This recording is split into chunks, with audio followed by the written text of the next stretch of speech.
Hello ಸ್ನೇಹಿತರೆ, ಎಲ್ಲರೂ ನಮಸ್ಕಾರ. ವಿಡಿಯೋದ ವಿಶೇಷ ಅಂತಂದ್ರೆ ಮೊಲ ಹಾಲು ಕುಡ್ದಿಲ್ವಾ ಅಂತ ತಿಳ್ಕೊಳ್ಳೋದು ಹೇಗೆ ಅಂತ ವಿಡಿಯೋದಲ್ಲಿ ತಿಳ್ಕೊಳ್ಳೋಣ ಬನ್ನಿ. ಅಂದ್ರೆ ಹಳೆ ವಿಡಿಯೋದಲ್ಲಿ ಮಾಡಿದ್ವಿ ಮೊಲ ಹಾಲು ಕುಡಿಸೋದು ಹೇಗೆ, ಮತ್ತೆ ಮೊಲನ ಯಾವ ಥರ ಹಾಲು ಹಿಡ್ಕೊಂಡು ಕುಡಿಸ್ಬೇಕು, ಕಣ್ಮೊಲಗಳು ಯಾಕೆ ಹಾಲು ಕುಡಿಸಲ್ಲ ಅಂತ ಒಂದು ಹಳೆ ವಿಡಿಯೋ ಮಾಡಿದ್ವಿ. ಇದು ಹಾಲು ಕುಡ್ದಿಲ್ವಾ ಅಂತ ತಿಳ್ಕೊಳ್ಳೋದು ಹೇಗೆ ಅಂತಂದ್ರೆ ಮರಿಗಳನ್ನ ನೋಡ್ತಾ ಇರ್ಬೋದಿಲ್ಲ. ಈ ಮರಿಗಳು ಅಂದ್ರೆ ಇದು 5 ಮರಿ ಹಾಕಿದೆ ಟೋಟಲ್ ಆಗಿ. 5 ಮರಿಲಿ ಈ ಥರ ಹಾಲು ಕುಡಿಸ್ಬೇಕು ಅಂದ್ರೆ ಹಿಡ್ಕೊಂಡು ಹಾಲು ಕುಡಿಸ್ಬೇಕಾಗುತ್ತೆ. ಇಲ್ಲಿ ಹೊಟ್ಟೆ ಕಾಣಿಸ್ತಿದೆ ನೋಡಿ, ಇದು ಹೊಟ್ಟೆ ಒಂದು ಸ್ವಲ್ಪ ಮುಂದೆ ಬಂದಿರುತ್ತೆ, ಅಂದ್ರೆ ಶೈನಿಂಗ್ ಆಗಿ ನೀಟಾಗಿರುತ್ತೆ. ಈ ಥರ ದಾರ ಥರ ಉಳ್ಕೊಂಡಿರಲ್ಲ. ಅಂದ್ರೆ ಇಲ್ಲಿ ನೋಡ್ತಾ ಇರ್ಬೋದು ಗೆರ್ಗೆರೆ ಥರ ಉಳ್ಕೊಂಡಿದೆ.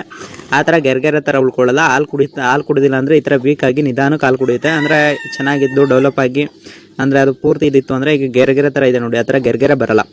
ಅದು ಪೂರ್ತಿ ಹಾಲು ಕುಡಿದಿದ್ರೆ ಪೂರ್ತಿ ದಿಂಡಾಗಿ ನೀಟಾಗಿ ಮರಿ ಕಾಣಿಸುತ್ತೆ. ಇಲ್ಲ ಅಂತಂದ್ರೆ ಈ ಥರ ಗೆರ್ಗೆರೆ ಉಳ್ಕೊಂಡಿರುತ್ತೆ. ಅದಕ್ಕೆ ಹಿಡ್ಕೊಂಡು ಈ ಥರ ನೀಟಾಗಿ ಹಾಲು ಕುಡಿಸ್ಬೇಕಾಗುತ್ತೆ. ಈ ಥರ ಹಾಲು ಕುಡಿಸ್ತಿಲ್ಲ ಅಂತಂದ್ರೆ ಮರಿ ಹಾಲು ಕುಡಿಯಲ್ಲ, ಮತ್ತೆ ಡೆತ್ ಆಗೋ ಸಾಧ್ಯತೆ ಜಾಸ್ತಿ ಇರುತ್ತೆ. ಕೆಲವ್ರು ಏನು ಮಾಡ್ತೀರಾ ಅಂದ್ರೆ ಮರಿ ಹಾಕಿದ್ರೆ ಸಾಕು, ಮರಿ ಹಾಕಿದ್ಮೇಲೆ ಅದೇ ಕುಡಿಸ್ಕೋತದೆ, ಅದೇ ಕೇರ್ ಮಾಡುತ್ತೆ ಅಂತ ಸುಮ್ಮನೆ ಆಗ್ಬಿಡ್ತೀರಾ. ಈ ಥರ ಗೆರ್ಗೆರೆಗಳು ಬಂದಾಗ ನೀವು ನೀಟಾಗಿ ಹಿಡ್ಕೊಂಡು ಹಾಲು ಕುಡಿಸ್ಬೇಕಾಗುತ್ತೆ ಫ್ರೆಂಡ್ಸ್.